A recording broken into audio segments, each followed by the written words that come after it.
It's used many ways, honestly. Sometimes it's a screw you, sometimes it's a way to seem less bitchy while being gossipy, sometimes it's an actual expression of sympathy. What's an insult that sounds like a compliment? You're much smarter than you look. Some asshole told me that once. I just said, and you're dumber than you look. That was the day I learned blondes are stereotyped to be stupid. That outfit is really brave. I had someone describe my scrubs like that a couple of weeks ago. I still don't know if to be offended or honored by that. My grandma used to tell us that if you ever met an ugly baby you should said, "Wow, that is some baby." Here's a picture of my baby, isn't he cute? Oh, would you look at him? You are impossible to underestimate. Another similar one, don't worry, my opinion of you hasn't dropped a bit. My grandma always says people are good and kind when they get on her nerves. They think she's a sweet old lady, when she's really saying they're good for nothing and kinda stupid. I got it engraved on a mug for her. Your sister is beautiful and you are smart. I've heard this a lot in my life and I'm not even that smart. Relatable, I'm the ugly sister. But I'm apparently so smart, as though my beautiful sister isn't smart at all. She's cute and smart and I love her. Does it have to be a competition? See you later. Not if I see you first. I always thought it was just a cheesy response, but no, the implication is that if you see the other person, you bail before they see you. You're at the top of the bell curve. Most of them are backhanded compliments, but this is a flat-out insult whose mood and words seem complimentary. It's ingenious. Top of the hierarchy, top of the world, top tier. Top of the bell curve. This is the only one I'm actually saving for later. Whether this is an insult really depends on the person. It's made for pretentious people who think they're at the right end of the slope, but also constantly mention it. Another odd thing is, you're at the bottom of the slope, which either means you're exceptionally stupid or exceptionally smart. You look healthy, where I'm from, the nice way of saying someone has gotten fat. Whereas in China, they don't beat around the bush when it comes to weight. You got fat is exactly what someone's parents or grandparents would say after returning home from abroad. I teach ESL to adults. One really sweet Chinese student, I think he was on the spectrum, for what it's worth, once told me, "Teacher, you look less fat than before," as a compliment. I calmly explained that I wasn't upset with him, but he probably shouldn't say that to people, because it may upset them.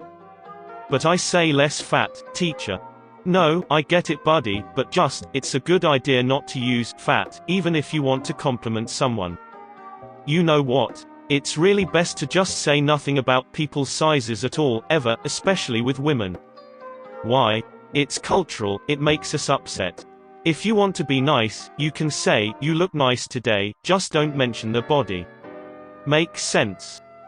It did not, but he enthusiastically assured me he would no longer comment on others' bodies in English.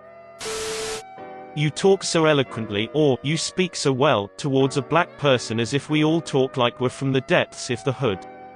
I once called an Uber for my brother and I called the driver to tell him where to pick him up. We live in South Africa and the driver was white, so when my brother got home he told me the driver asked if he was adopted. It turns out the driver who was white thought that I was white based on my voice, so that meant my brother had to be adopted. It was pretty funny. You're so confident. This has got to be a kick to the nuts. Said in the right tone that must suck. 'Cause you know homeboy built up quite some courage to rock those assless chaps, and now Aunt Karen just dropped that bomb on you at the family Christmas party. Your dick is so cute. My girlfriend says stuff like this all the time. I'm not especially worried about the size of my weenie, but nothing gives you pause quite like, "Ah, look at your cute little penis."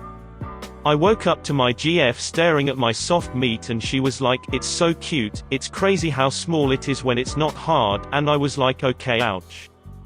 Dude, don't worry about it, growers are literally the genetically and evolutionarily superior beings. You know why I think that? It's because when you're soft, it's out of the way and hardly any blood is going there, meaning you don't have to worry too much about it hitting things or getting caught, and you're smarter. Then when you need it, the thing's big. It's a meat log and it's ready to hog. It's a size that's enough to pleasure whatever lucky lady you have. I don't care what everybody else says, I think you're pretty cool. My ex used to tell me that all the time. Took me a while to figure out he was trying to isolate me from others. How would you say that in a non-joking way?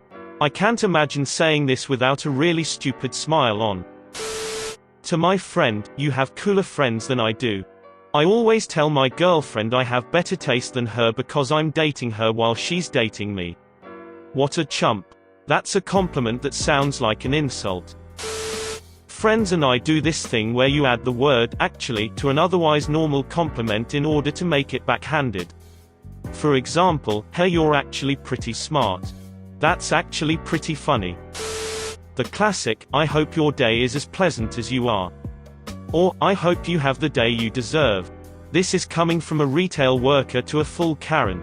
I went to my friend's wedding reception and inadvertently toasted, I hope the two of you get all the happiness you deserve. I realized my horrendous mistake as soon as my ass hit the chair. You're pretty for a big girl. I had a weird interaction in China. A gym trainer came to me in broken English. GT, here, take, hands me a flyer. Me, keeps walking. GT, for you. Me, walks faster. GT, you're fat, I can make you beautiful. Me, stops, turns, speaks in Mandarin, are you saying I'm not beautiful? GT, looks terrified and tries to run away. I've heard, you look good despite your skin tone, used a few times, by people with a not very different skin tone, lol. Whenever my friends are told, you're pretty for a black, Samoan girl. If I wasn't 4 feet 10 inches, I'd punch those douches for them. On the contrary, you are the perfect height to headbutt them in the jewels. Go for it. P.S. I am 6 feet 6 inches and for some reason am attracted to girls that are much shorter. Probably the prospect of carrying them around under my arm like a plank. One of the guys I was dating told me, you share your emotions and feelings quite often. I took it as I probably talk too much about things and shouldn't, but he told me that no, it's a good thing and it helps. Still made me think twice the next time I wanted to share things. I don't know half of you half as well as I should like, and I like less than half of you half as well as you deserve. He's saying that he would like to know some of them better, and less than half of them deserve to be liked twice as much as he likes them. It's a compliment that sounds like an insult, not vice versa. That's nice, dear. I've got a tattoo of a UFO beaming someone up and quite often older folks mistake it for the Space Needle.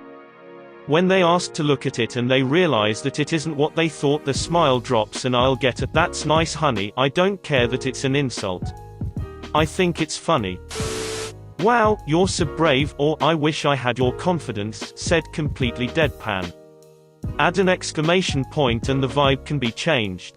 I compliment people on their confidence, often from a place of genuine admiration or pride for that person, and was surprised to see this listed as an insult until I saw examples. I think it comes down to your inflection when you say it, the context, and how you say it. For example, Sarah, I love how confident you are on stage. You're a natural, you've come so far, I'm so proud of you, or Sarah, you're always so confident, could be a compliment. Something like, gosh, I love your confidence, of I wish I had your confidence, while casting a judgmental look over an outfit or someone's body would be an insult, in that it's clear it's not a genuine compliment, and there's an unspoken implication that the person is or has to be confident, because they or their outfit doesn't look good. In the words of the late Reverend Spooner, you are a shining wit. It's the most British insult I know. For the uninitiated, a spoonerism is where you swap the starting sounds of two words. So shining wit becomes. So this takes me back to high school, which, back then, we couldn't swear in class. One of my classmates was apparently aggravated at another and yelled, "You talk too mucking fuch." I could see the teacher's expression go from incredulous to resigned to amused as she realized the game was changed. If you are in the South, bless your heart. It's used many ways, honestly. Sometimes it's a screw you, sometimes it's a way to seem less bitchy while being gossipy, sometimes it's an actual expression of sympathy. A. Karen comes into the grocery store and wants to return some bought on sale meat that she left in the fridge for a week. It's spoiled now. She demands the manager. Cashier says, "I'll get him right away, bless your heart." Bonus points for bless your little heart, but service people usually can't get away with that level of sass. Must be said with the utmost wide-eyed innocence to get away with it. B. Gossip. I saw Kayla from high school and she must have gained 30 pounds since that last kid. I hardly recognized her, bless her heart. C. Genuine sympathy. Hey Jen, do you think you can give me a ride home from work? I hit a deer on the way home from Jamie's softball game last night. Jen, oh my goodness, bless your heart. Everyone is okay. Is the insurance going to cover it? Like and subscribe for more funny, interesting, and scary r/ask Reddit videos.